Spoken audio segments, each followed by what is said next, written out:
The engines love working when the sun shines. One day, Thomas and Percy were helping Salty at the docks. But Salty was worried.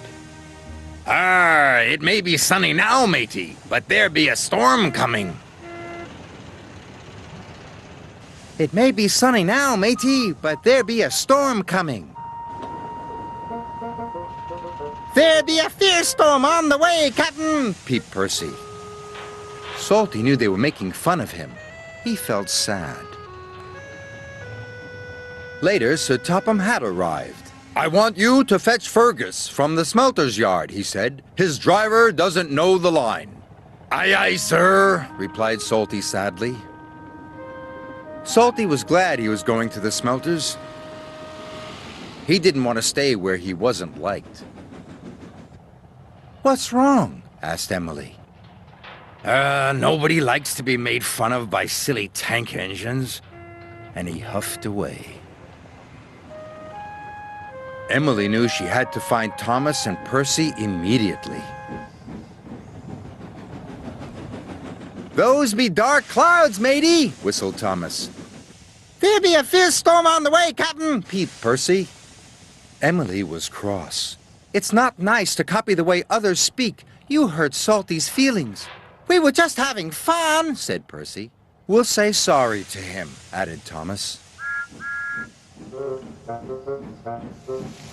But Salty was nowhere to be found.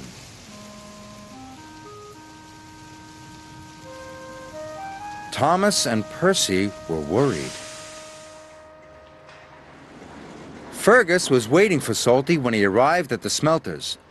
"Right on time," congratulated Fergus. Aye, but there's a storm coming, said Salty. "We must hurry." Soon they were hooked up and on their way home. Salty was right about the storm. It was a fierce one. The ships at sea depend upon the lighthouse to keep them safely off the rocks. But now there was trouble.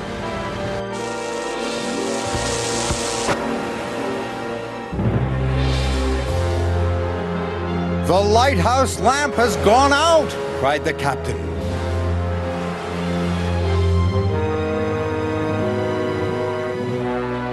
Salty and Fergus were fighting their way through the wind and rain. Then Salty saw a lantern ahead. The lighthouse keeper was waiting for him. "Our lighthouse lamp has gone out! Our generator is broken!" Salty had an idea.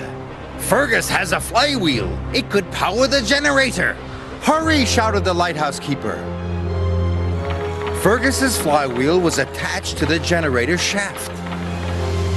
Without the lighthouse, the ship was steaming towards the rocks. Fergus was working as fast as he could. Finally, the generator came back to life. The lighthouse beam shone across the stormy sea once more. "Just in time! Hard to starboard, matey!" Salty's idea had saved the day. Fergus worked hard until first light. The next morning, Salty and Fergus chugged back to the docks. They were surprised to see a crowd waiting for them. "Thank you," said the captain. "You saved our ship." "Well done," boomed Sir Topham Hatt. Salty was very proud. "We're sorry if we hurt your feelings," puffed Thomas. "We were only copying you because we think you're grand." "Then say no more, me hearties," replied Salty happily. Now they will all work together and have fun together, as good friends should.